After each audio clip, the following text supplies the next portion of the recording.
Visakha steel plant కార్మికులకు ఉద్యోగులకి నమస్కారం. ఈరోజు ఒక కీలకమైన దశలోకి ఎన్నికలు చేరుకున్నాయి. మనం ఇచ్చేటువంటి తీర్పు ఈ విశాఖ స్టీల్ ప్లాంట్ ప్రైవేటీకరణ ఆపటమా లేకపోతే కొనసాగించడమా అనేది ఆధారపడి ఉంది. అందులో విశాఖ కార్మికులుగా మీ మీద చాలా ఎక్కువ బాధ్యత ఉన్నది. గత 3 సంవత్సరాలుగా మీరు చేసిన పోరాటాల వల్ల ప్రైవేటీకరణ ఆగిపోయింది.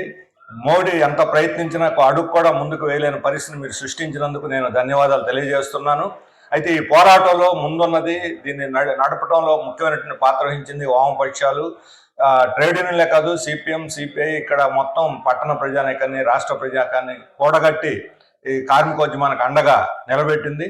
ఈరోజు తెలుగుదేశం, వైఎస్ఆర్సీపీ, బీజేపీలు ఎవరికి వాళ్ళు పోటీలు పడి మేమే కాపాడుతున్నామని చెప్తున్నారు. ఈ పార్టీలు ఏవి కూడా విశాఖ ఉక్కు ప్రైవేటీకరణని నిరోధించడానికి ఎలాంటి హామీ ఇవ్వటం లేదు, వాళ్ళ ప్రణాళికల్లో కూడా పెట్టలేదు. ఈరోజు తెలుగుదేశం క్యాండిడేట్ ఇక్కడ నేను దీన్ని నిరోధిస్తానంటున్నాడు. అదే తెలుగుదేశం మోడీతో చేరి ఎన్డీఏలో భాగస్వామిగా ఉంది. బీజేపీ దీన్ని ప్రైవేటీకరణ చేస్తుంటే తెలుగుదేశం ఎలా నిరోధించగలదు? అలాగే వైసీపీ వాళ్ళు ఈరోజు మాత్రం మాట్లాడలేదు. కనీసం ఇంటర్వ్యూ ఇవ్వడానికి కూడా ముఖ్యమంత్రికి 3 ఏళ్ళు పట్టింది. రాష్ట్ర ప్రభుత్వం చేతిలో ఉన్న గనులు కూడా కేటాయించలేదు. వాళ్ళ కనీసం దీని గురించి మాట్లాడేటువంటి అర్హత కూడా లేదు. ఈ 2 పార్టీలు ఏ పార్టీకి ఓటేసినా ప్రైవేటీకరణ కొనసాగించడానికి మోడీకి ఓటేసినట్టే. అందువలన ఈ లోకల్గా ఉండే రాజకీయాలు లేకపోతే ఇతర అనేక మన మధ్య ఉండేటువంటి అనేక అంశాలు అవన్నీ కూడా మన భవిష్యత్తుని, మన పిల్లల భవిష్యత్తుని, రాష్ట్ర భవిష్యత్తుని నిర్ణయించేవి.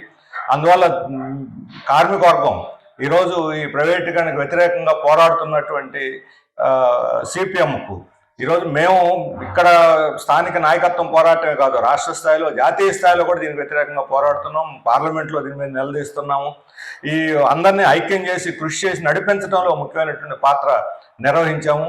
కానీ మిగతా పార్టీలు విశాఖలో ఒక మాట, అమరావతిలో ఒక మాట, ఢిల్లీలో ఒక మాట మాట్లాడుతూ అక్కడేమో మోడీకి తందాన అంటూ ప్రైవేటీకరణ బలపరుస్తూ ఇక్కడేమో ప్రైవేటీకరణ మేము ఆపుతామని చెప్పడం అనేది విశ్వసనీయత లేనటువంటి మాటలు. ఇటువంటి విశ్వసనీయత లేని మాటలకి ఓటేస్తామా? పోరాడుతూ ప్రజల యొక్క మీ పోరాటానికి మద్దతుగా ఉన్నటువంటి వాళ్ళు ఈరోజు 3 సంవత్సరాల పోరాట కృషి ఫలితంగా ఆగిపోయిన ప్రైవేటీకరణ ప్రక్రియని ముందుకు తీసుకుపోవాలి, దీన్ని లాభాలతో ప్రభుత్వ రంగంలో కాపాడాలి అనుకుంటే అది సిపిఎంకి ఓటేస్తేనే సాధ్యం తప్ప ఈ తెలుగుదేశం, వైసీపీ ఎవరికి ఓటేసినా ఈ 3 ఏళ్ల మీ త్యాగం, మీ కృషి, మీ పోరాట పటిమ అంతా కూడా వృధా అవుతుంది. అందువల్ల కార్మిక వర్గం, ఉద్యోగులు అందరూ కూడా ఈ ఒక్క క్షణం ఆలోచించి రేపు ఎన్నికల్లో సిపిఎం అభ్యర్థి జగ్గునాయుడు గారికి సుత్తిగొడవ నక్షత్రం గుర్తు మీద ఓటు వేసి కార్మిక వర్గం యొక్క శక్తిని, పోరాట పటిమని చాటాల్సిందిగా నేను సిపిఎం తరఫున మీ అందరు కూడా విజ్ఞప్తి చేస్తున్నాను.